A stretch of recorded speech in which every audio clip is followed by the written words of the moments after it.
Hi, I'm Mark Wilson, the Engineering Heretic, and today we're going to look at we've got a larger drill here, and I'll explain what's wrong with this particular drill. I got this drill from a second-hand thing or something like that. I didn't pay much for it, just a few dollars. It's a 22.5mm drill. It's quite large. It has a number 2 Morse taper on the back of it. I actually can only use this in my lathe because my drill press only has a chuck and it doesn't take this particular Morse taper. But I use it in my lathe when I need to do some heavy drilling and hold things in a faceplate. This drill here, I'll point out the damage to it. Somebody's actually drilled, probably licked out a hole in some hard material or something like that, or maybe even stainless steel. And you can see here on this, there's a clearance here, and there's the cutting edge, or the actual periphery of the drill, which is actually what determines the size of a drill, is that edge there. And somebody has basically run this down, licked it down a hole, maybe just a 2 or 3 mil already bored out, and work hard on the material and damage the drill up to around about that point there. So effectively, if you try and drill with this particular drill, it will actually drill undersized and most likely jam and do all sorts of horrible things to your job. So this all needs to be removed all the way up to there. So there's quite a lot of material, and this is high-speed steel as well. The other thing about drills, and I'll just point them out, there's a few things, terms we talk about in drills. First of all, there's the drill angle, which is the angle up on this angle up here and down here like that. That particular drill, there's an angle running up there and down across here. That's what we call the drill angle. And from that point there around to the other side over here, that is supposed to be 118 degrees. I don't know why it's 118 degrees and not 120 or something like that a round figure, but traditionally it's 118 degrees. That figure is probably lost in the mists of time somewhere, who knows. So that's the drill angle. Now there's also another angle, and when you're drilling, you actually want to hold your drill at that particular angle, or the angle, it's around about 20 or 30 degrees on the angle here like that, which is this angle here. Normally when I'm drilling, I'll have my finger underneath here, resting on there, and I'm using this is a pivot point here, and my left hand does all the twisting and rolling actions. Okay, so the drill angle is there.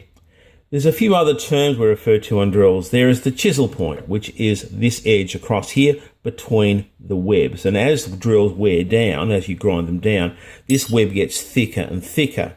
And right at the back here, you'll find the drill becomes almost impossible to use without thinning the point, and I talked about that in another video. This here is the cutting edge of the drill. So the chisel point forces material out from the center and is then cut by the cutting edge. Anything in engineering, in cutting and machining, anything underneath the tool is referred to as a relief.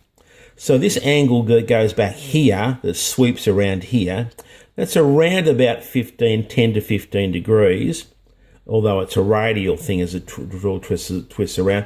That's called a relief angle. At the front, or where the chips are developed and roll up as they're cutting, this angle here of the flute of the drill is called the rake angle, and this one here is what we call a positive rake, because the angle, that would be a neutral rake or flat, that there is kicked up on an angle like that, that's a positive rake. And sometimes when you're machining brass, you convert this last little bit here to go the other way into a negative rake. Okay, the actual size of the drill is referred to as the diameter across these edges here. This here is just a clearance area, which to stop the drill from jamming in the hole. All drills, all twist drills like this, must cut a little bit over size, otherwise they will jam.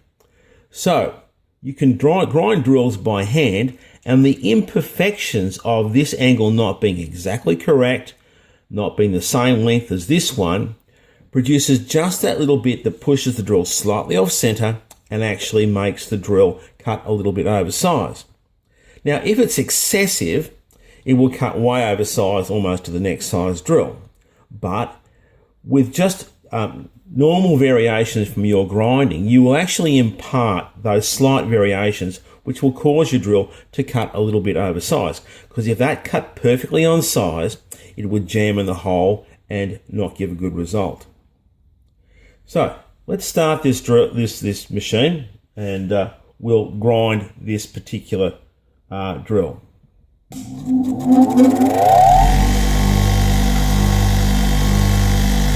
I have some water down here, and I'll just get that a bit wet. Now we need to take a considerable amount of material of this, and my wheel, I'll just check that. That's about right. So now I've got this angle here of about 20 degrees, 20 to 30 degrees. Remember, it's not a critical angle. Okay, and I can raise and lower. There's two ways of doing the relief angle. I can either raise the tool up, which will change as the radius the wheel goes over, it will change that, or I can change this angle here. Okay, and I kind of do a little bit of a combination of the two. But when I'm grinding here, let's just put this on the wheel. We want this particular edge to run basically horizontal to the floor. My finger is underneath here, supporting the drill, and I start forcing that into the wheel. And when you'll know you're cutting on the edge. See that? Right, I'm right cutting on the edge there. Because you see sparks just clearing the top there. That doesn't happen whilst you're still cutting back here somewhere. Okay, so we'll just force that in. And of course, I keep the same hold and flip this 180 degrees in my fingers here, and just have this horizontal to the floor again, and put that one in. And of course, you can see I'm grinding my angles as I'm going. I still have an issue with the clearance of the back here, because that's a radial thing going around here, but let's not worry about that at the moment. I'll just cool that off, and we'll go again.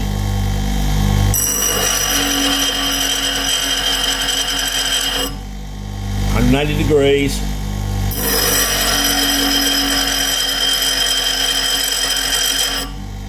And just a normal variation of you grinding will impart the error that you actually want to make this drill cut slightly oversized.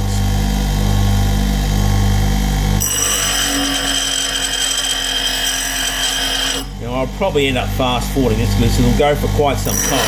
There's a lot of material to remove here.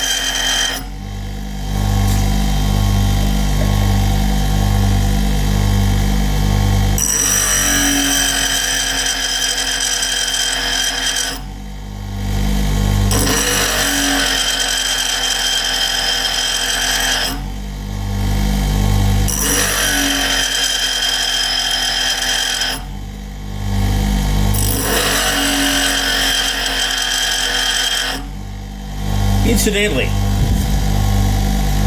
this drill is made out of high-speed steel, and if you look at the sparks, you'll see that you end up with these sparks that come out. They don't explode, they don't go very far.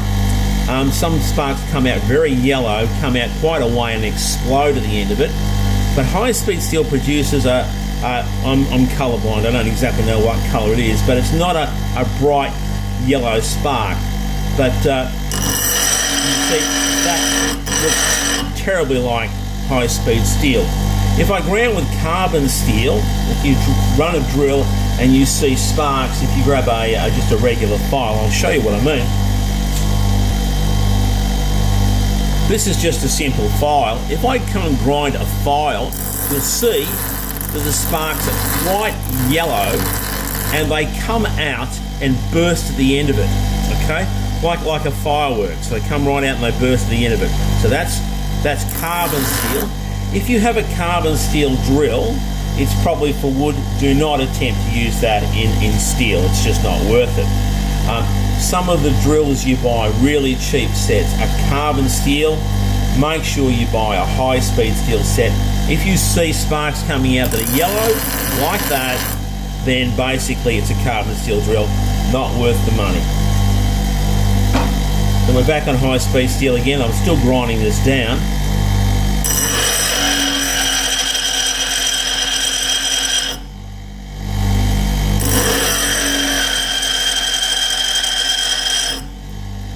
Now we want to roughen up this wheel a bit because it's getting a little bit dull. We'll get our crush dresser. And that will just roughen up the surface a little bit and make this cut a little bit quicker.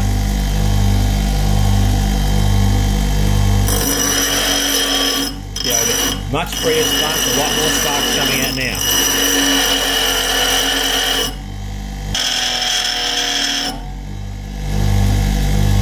Almost there.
Now that I've established this particular situation where I've got that back to the true size again here on this ledge here, I've got more or less the right angle at the start of this area here. That's more or less right, but I have way more excess material around here. That will not work at the moment. So what I need to do now is to start this rolling action where I've actually dropped my left hand down and to rotate just a little bit as I'm doing this. I'm still maintaining that 20 to 30 degree angle in this way here, but I'm just dropping my left hand down as I use this finger as a fulcrum here. So that's correct there. You can see the sparks just start appearing on the top and deflecting across this flute here. Now what I'm going to do is drop my left hand down and rotate a little as we're going. You see it's starting to happen here. That's good.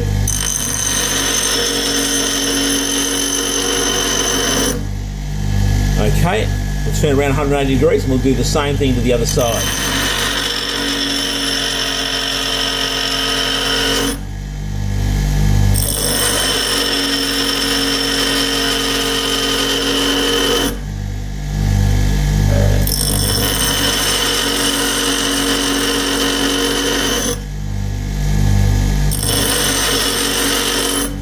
Warm.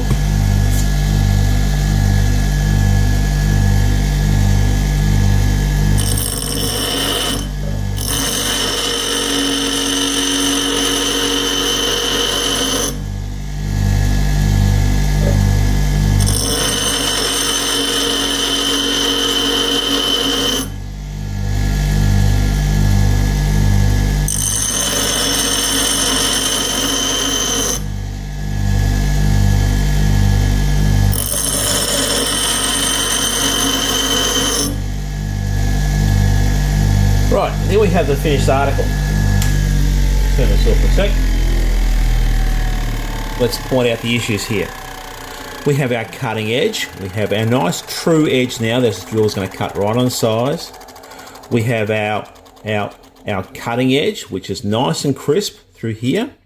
We have a nice square chisel point. It should almost be square between that edge cutting here, across the web of the drill to that point there. And we need to have this clearance angle going around here. That's why I did that twisting rolling action when I was doing it before. That makes this a radial angle going down here, around about 10 to 15 degrees on relief after the cutting edge. And that's basically how you sharpen drills. Now, this is a big drill. Normally, if I'm practicing, I'd try with just getting used to it. I'd probably play around with like an 8 or a 12 mil drill, something in between that. Then I'd play around with some smaller drills and things like that, but they become a little bit tricky as they get smaller, and I have other videos on that issue.